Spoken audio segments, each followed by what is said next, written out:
All right, so let's get a response now. Let's bring in Republican presidential candidate Vivek Ramaswamy. Good to talk to you. Hope that you're about to have a very relaxing Labor Day weekend. Ha, ha, ha. Wanted to ask you about this feud that you've got going on with Nikki Haley. She dinged you at the debate, as did many of your other GOP colleagues. But then you fired back at her using her first name and her maiden last name. You even spelled her first name wrong. Now, I expect it wasn't you that actually penned that tweet, but why do that? Well, look, I think it was a playful jest at the fact that she's been mispronouncing my name for the longest time. It's Vivek. It rhymes with cake. I'd expect someone of Nikki's background to be able to get that right. So I believe in a little bit of banter on the basketball court. We're having fun in this race. But I do think that there is a real distinction. And I think that I am the only candidate who was on that stage who was a non-neocon. I believe in standing for American interests, asserting American interests, but only where it advances the U.S. interest. That's very different from other candidates that would sooner send troops to defend an invasion across somebody else's border than to use troops to defend across the invasion on our own southern border in this country. I worry that many in the neocon establishment are quietly, even if accidentally, marching us into World War III, serious armed conflict with other nuclear powers, including the combination of the Russia-China alliance. I am the only candidate in this race who has pointed out the Russia-China alliance and the threat that it poses, and a clear plan to pull them apart from each other. So yes, everybody agrees that men shouldn't be swimming in women's swimming competitions. I'm glad we all agree on that. But I think when it comes to foreign policy, that's really what distinguishes me from the Karl Rove, Nikki Haley, Mike Pence, Chris Christie wing. And I think that debate is going to be good for our party. Well, interesting you didn't mention Donald Trump in there. We'll ask you about that in just a second. But here was Nikki Haley. She was on this program just a couple days ago, and she responded to your campaign misspelling her birth name, where you also called her a liar. Listen. I'm not going to get involved in these childish name games. It's pretty pathetic. First of all, I was born with Nikki on my birth certificate. I was raised as Nikki. I married a Haley, and so that is what my name is. So he can say or misspell or do whatever he wants, but he can't step away from the fact that, look, he's the one that said he was going to abandon Israel. Those were his words. Now he's wanting to walk it back. And the reality is you have to understand the importance of our allies and those relationships. We can never be so narcissistic to think that we don't need friends. I think you can tell a lot about the kind of leader someone will be based on how they run their campaign. And he's doing that all on his own. So is that true to say that you are walking back some of those claims? And by the way, are you walking back? Not at all. Okay. Explain. Not at all. I've stood firmly for advancing American interests.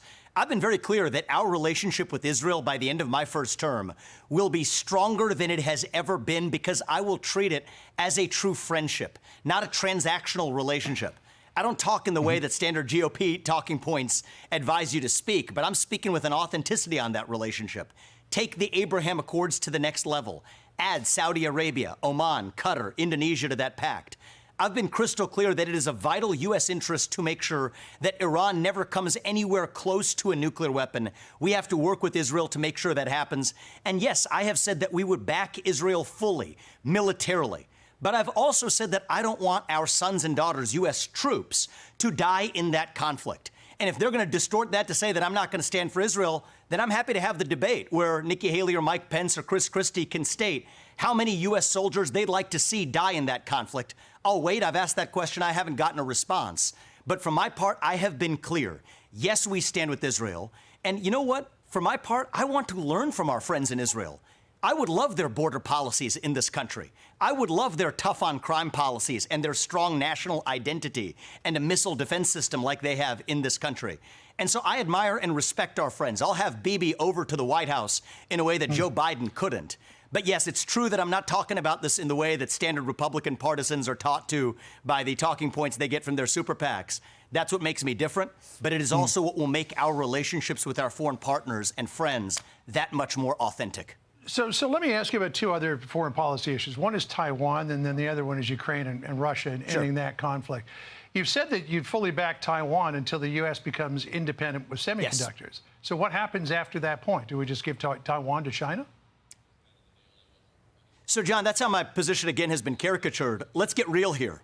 The U.S. position right now is one of embracing. Well, I want to get real. Sorry, Vivek, let me just say, you've said that you would back Taiwan. I did not say we would hand them over to China. No, I know you didn't say that. That was my question. What you have said is we will fully back Taiwan until we become independent in semiconductor production. And my question is, what happens after that? After which point we resume the status quo, which is strategic ambiguity, which is what I was beginning to explain to you, John. Right now, the status quo is the U.S. embraces the one China policy. Both Republicans and Democrats, every other Republican in this race, embraces the one China policy. Strategic ambiguity, refusing to call Taiwan a nation. Recall that President Trump was derided by both parties for picking up a phone call from the Taiwanese president. That's our current status quo with respect to China. I think that's insufficient. I think we have to be crystal clear that we will defend Taiwan. So I'm upgrading to strategic clarity, saying that absolutely we will defend Taiwan until we get semiconductor independence, because that's why Taiwan matters most to the U.S. They provide the chips that power our modern way of life. And after that, we resume the current don't we also status support quo, a robust which is democracy strategic off ambiguity. of China's shores? So look, I think we should support them more than we are now. That robust democracy, John, I'll remind you. Oh, absolutely. But the fact of the matter is the current U.S. establishment in both parties, including the Republican Party, does not even recognize Taiwan as a nation right now. One China is our policy. So, John, that's actually a caricature. It's laughable to say that when I'm saying Taiwan is a nation, that we actually will defend it until and unless we have semiconductor independence and then we resume the status quo. That's honest. That's clear. And that is actually a more strong Taiwan posture than either party has offered. And again, this takes an outsider to call out the bluff.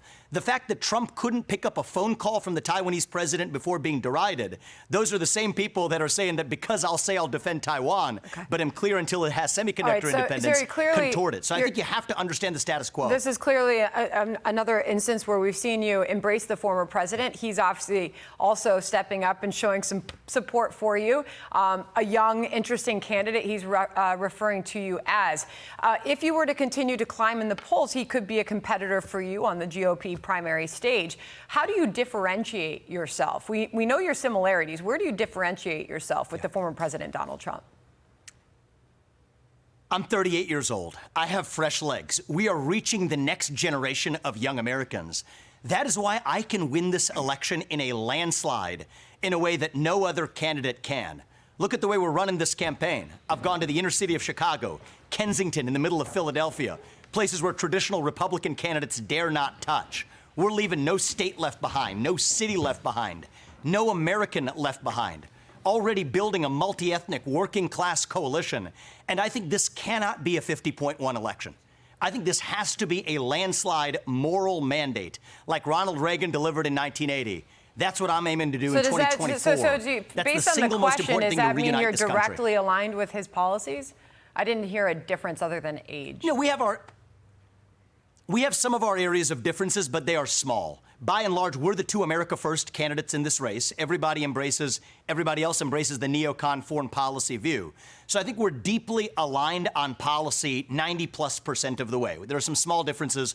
I would rescind affirmative action. I would militarize the southern border instead of just building the wall. I would shut down the U.S. Department of Education, not just put a good person, Betsy DeVos, on top to reform it.